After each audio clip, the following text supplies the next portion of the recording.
Bonjour à tous, dans cette vidéo, on va parler du LEP, le livret d'épargne populaire, un livret que vraiment personne ne connaît et qui pourtant est super intéressant, surtout en début 2023 et même probablement les mois et les années à venir. Donc je vais vous en parler dans cette vidéo, on va le voir tout de suite. Donc déjà, c'est quoi le LEP? Donc c'est un livret pour dire livret d'épargne populaire, qui est un livret finalement qui est bancaire, réglementé, qui est destiné aux foyers modestes. Et donc justement, on va revenir en détail justement sur la partie comment dire, des revenus qu'il faut avoir justement pour bénéficier de ce LEP. Ce qu'il faut savoir, c'est que le LEP, en fait, va être rémunéré avec un taux qui est net, donc vous n'allez pas payer de frais ni de fiscalité, donc pas d'impôts, pas de prélèvements sociaux dessus. Le taux qui est annoncé, c'est vraiment net dans votre poche que vous allez avoir. Le LEP, il est limité à un seul LEP par personne et seulement deux par foyer fiscal. Et il faut savoir que le taux, du coup, dépend de l'inflation. Et donc, comme vous le savez, en 2023, l'inflation bat son record depuis 2022. C'est d'ailleurs pour ça que le LEP en 2022, il était à 4,6%. En août 2022, donc il était passé à 4,6%. Et probablement qu'en 2023, il va passer à 6% par rapport aux statistiques de l'inflation qu'on a récemment.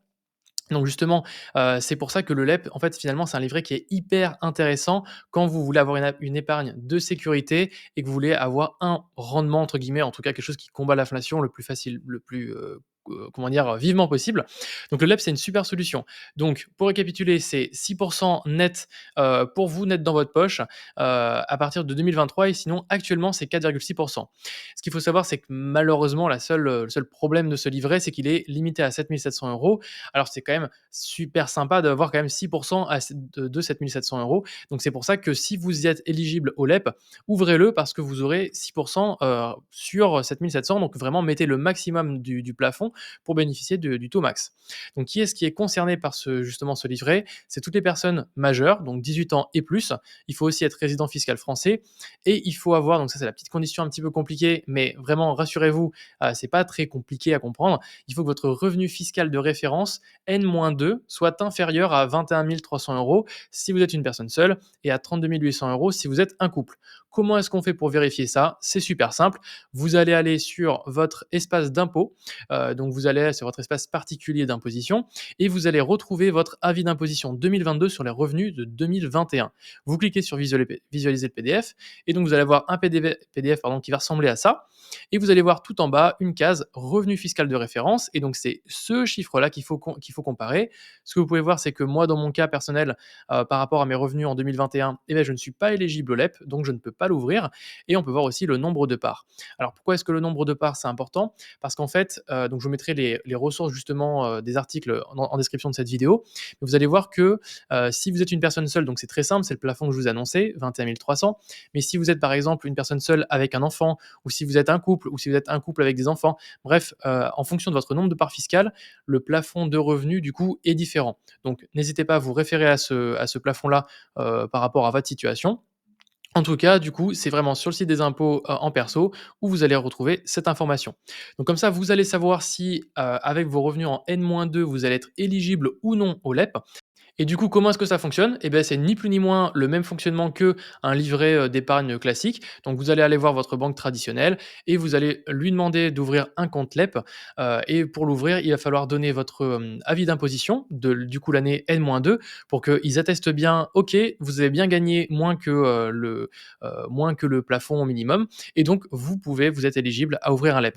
Ce qu'il faut savoir, c'est que le fonctionnement des livrets, vous allez avoir, vos intérêts qui sont calculés les premiers et les 16 du mois. Ça veut dire que si par exemple vous voulez que le versement que vous allez comptabiliser soit comptabilisé justement pour vos intérêts, bah, vous pouvez le faire juste avant le premier, c'est-à-dire le 29 ou le 30 du mois pour que ce soit calculé et pris en compte le premier, ou juste le 13 ou le 14 du mois, juste avant le 16 justement pour que vos intérêts soient calculés. Parce que si vous faites votre versement par exemple tous les 2 du mois, eh bien vous allez avoir 14 jours où finalement cet argent ne va pas travailler entre guillemets. Bon ça c'est vraiment de la suroptimisation, mais c'est toujours bien de comprendre comment ça fonctionne. Donc là, voilà, vos intérêts vont être calculés à ce moment-là et ils vont vous être versés sur le livret le 31 décembre. Donc vous allez pouvoir les utiliser dès le premier de l'année d'après. Et donc, comme je vous le disais, c'est un taux qui varie en fonction de l'inflation en France. Donc là, on peut voir que le taux de l'inflation, justement, il a vachement évolué depuis 2022 et donc là, en 2023, ça va encore battre un record. On va passer, je pense, à du 6-7. Et donc, on peut le voir justement que ça a la même répercussion, sur le taux du livret LEP. Ça, c'est l'évolution du taux, du LEP.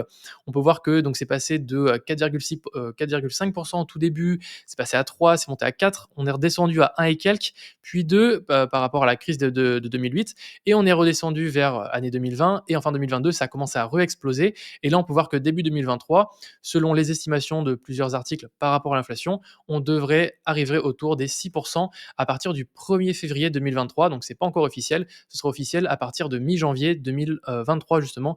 Donc, ce sera 2 semaines avant la date effective. Et donc, qu'est-ce qui se passe quand finalement vos revenus vont évoluer? Donc, quand est-ce qu'ils vont augmenter? Par exemple, l'année prochaine, qu'est-ce qui va se passer de votre livret LEP? Est-ce que vous allez être encore éligible? Bah, en fait, si votre revenu fiscal de référence ne dépasse pas 2 années consécutives, ça veut dire que s'il dépasse une année, qu'il revient en dessous du plafond, vous allez pouvoir garder votre LEP. Par contre, si pendant 2 années consécutives, il dépasse le plafond, alors là, cette année-là, eh bien, le LEP sera clôturé et vous allez retrouver votre argent avec vos intérêts, mais vous ne pourrez plus être éligible au LEP. Voilà pour ce qui est concernant le LEP. Que faire ensuite? Eh bien, moi, ce que je vous conseille, c'est après avoir rempli votre LEP en priorité, si vous êtes éligible, remplissez votre livret A ou votre LDDS, qui est un autre livret. Voilà, n'hésitez pas à vous renseigner dessus. Et sinon, j'ai fait une petite série de vidéos qui vous explique un petit peu mieux comment organiser vos finances, que je vous mettrai en description de cette vidéo. Ça s'appelle 4 règles pour gérer ses finances. Et c'était tout ce que j'avais à vous dire dans cette vidéo. J'espère que ça vous a plu. Et si vous avez des questions, n'hésitez pas en commentaire. Et je vous dis à très bientôt. C'était Axel. Ciao tout le monde.